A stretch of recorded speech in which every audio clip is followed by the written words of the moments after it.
Michael Heppel, Flip It, How to Get the Best Out of Everything.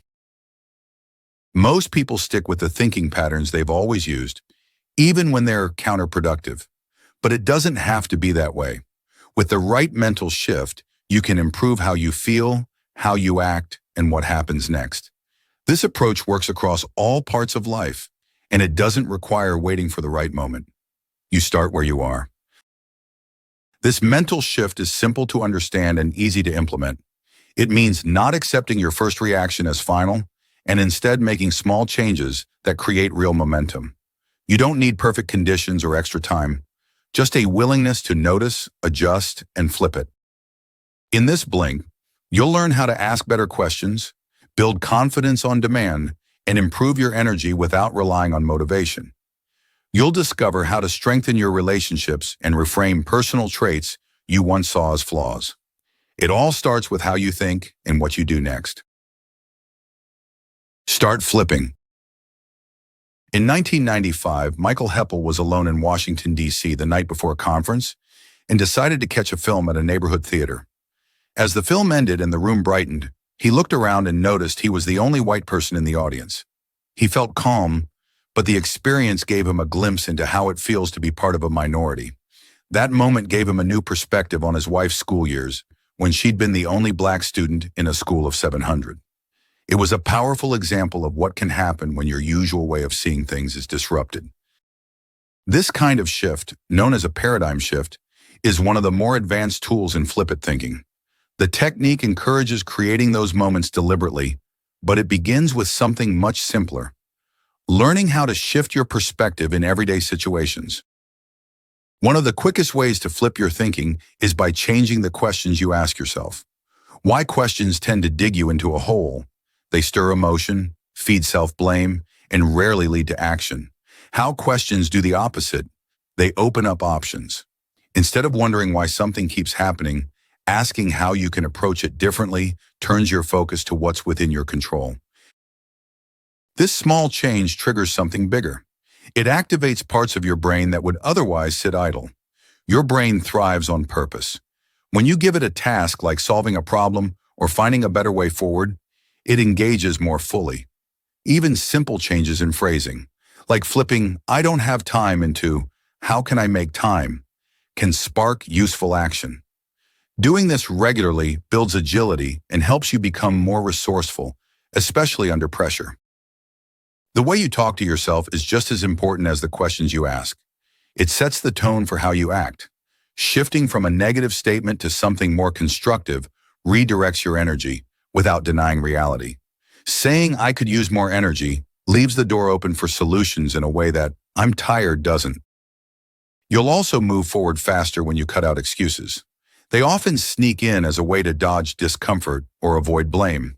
But owning the real reason, even when it's inconvenient, can feel surprisingly freeing. It builds trust and removes the mental effort of covering up. And when it comes to connecting with people, focusing on them, not yourself, makes the biggest difference. Asking thoughtful questions and showing real interest leaves a stronger impression than trying to be impressive. These techniques form the beginning of a mindset that you can train.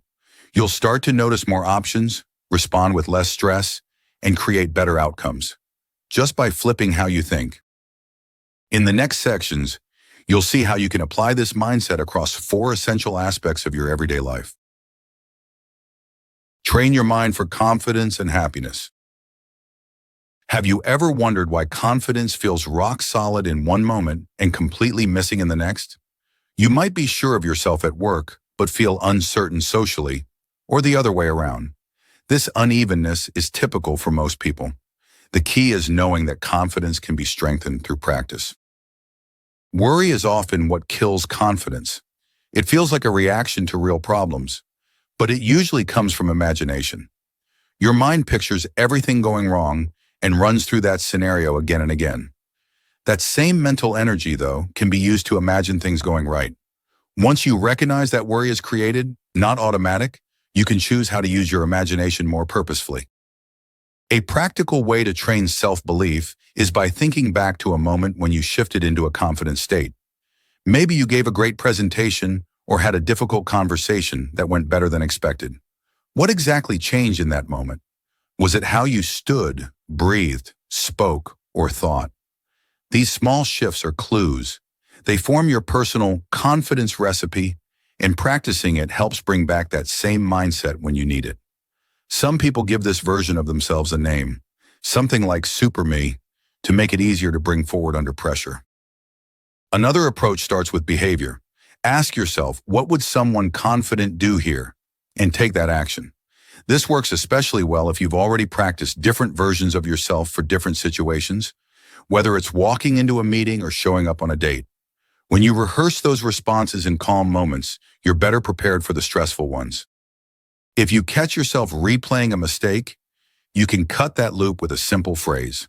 A young footballer once broke the cycle of self-doubt by saying next ball after a bad pass.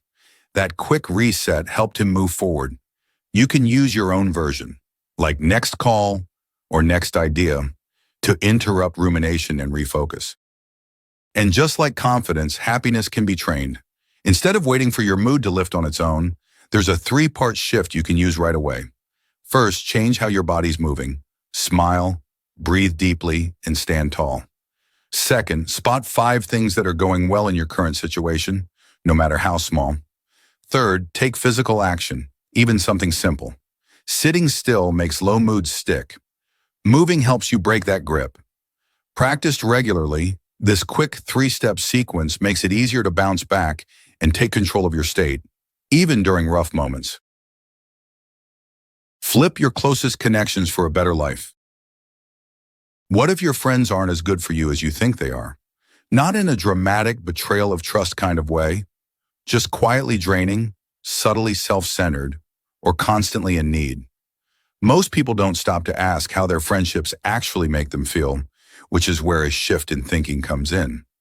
Begin by identifying 8 people you spend the most time with, then assess each one based on how they affect your energy and where they fall on the spectrum between giving and taking. Plot them on a grid with one axis for mood, positive or negative, and the other for behavior, giving or taking. This creates 4 types. In the top right corner, you'll find the growers, positive and giving. These friends lift you up and are worth prioritizing. Bottom left is where the sappers sit, negative and taking. They pull you down and rarely offer support in return. Then there are the poor me types in the bottom right, emotionally heavy but generous. They mean well, but they leave you feeling drained. Top left is home to the groupies, cheerful but self-centered. They're fun, but they don't give much back, so they're better enjoyed in groups. A helpful rule of thumb is the 3E approach. Elevate your growers, educate the middle zone types with boundaries or feedback, and eliminate sappers gently to protect your energy. This mindset also helps with comparison. If you catch yourself feeling envious of friends who seem ahead, treat their success as motivation instead of a threat. And if you're the one others admire, remember that confidence connects, arrogance isolates. The same mindset shift applies to love. Don't wait for love to show up. Go after it. Online dating isn't desperate. It's just a smart way to meet people who are actually open to connection. Real attraction doesn't come from being polished, but from being present, curious, and sincere. Romantic relationships often evolve from self-focus through mutual exchanges and, at their most committed, into a space where both partners actively prioritize each other's needs. That kind of love grows through small things: compliments, handwritten notes, showing up, and listening without trying to fix. And then there's family, the people who are always there, which makes it easy to stop putting in effort. Flip that habit by treating them the way you would if you were still getting to know them. Eat together without screens. Plan one-on-one time with your kids. Ask your parents real questions instead of giving rushed updates.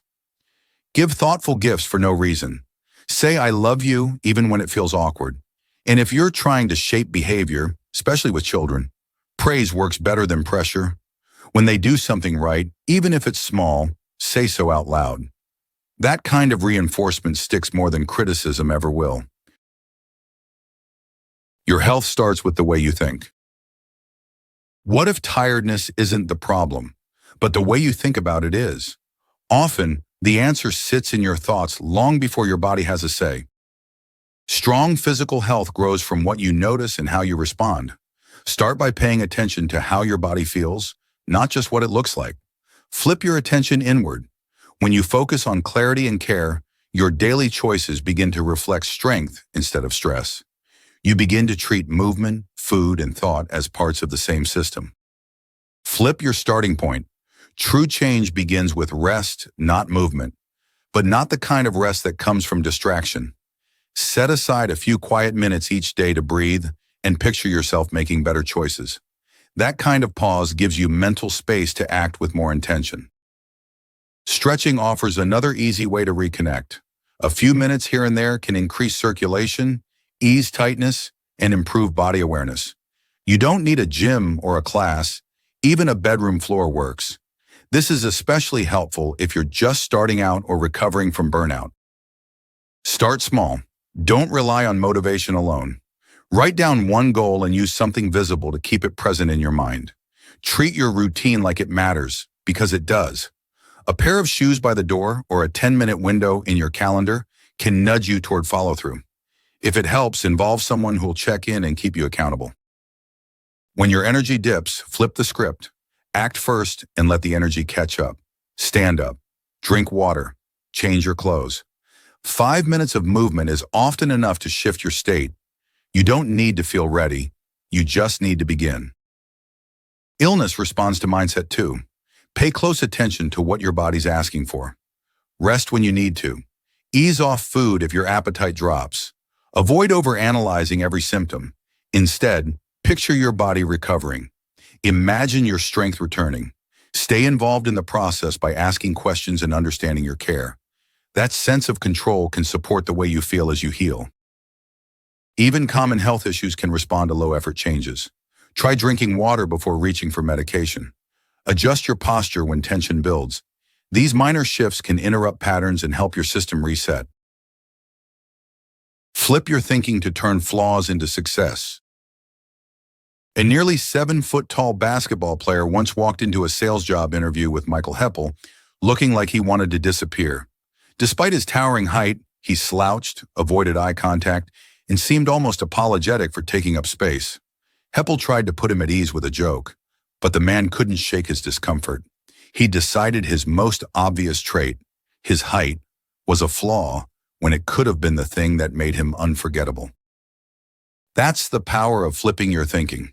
The traits you try to hide, age, appearance, quirks, can become your most relatable, memorable, or distinctive features.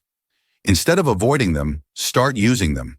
When you own what sets you apart, you gain an edge that's hard to duplicate. This approach also applies to rules. Some exist only to keep things familiar, not because they help. You're not trying to cause chaos, just questioning what actually works. Whether it's adjusting your routine, skipping unnecessary steps, or discarding outdated practices, small shifts can lead to big improvements. Procrastination responds to the same kind of mental shift. Rather than forcing yourself to push through, change how you view urgency. Tactics like making public commitments or pretending a task is already done can kickstart momentum. You can also tie your efforts to something that matters to you, like being dependable or supporting others. And if you're avoiding a task, it might not be a sign of laziness. It could mean you're focusing on something more meaningful. A quick check. What's important? Are you working on it? And if not, why? Can make that clear. Problems don't always need perfect solutions from the start. Break them into smaller parts. Suggest rough fixes. Imagine the outcome if those worked. This kind of thinking shifts you into action, and your intuition can help too. It's not guesswork. It's a real signal you can train. Use it often, and it'll speak louder and clearer each time.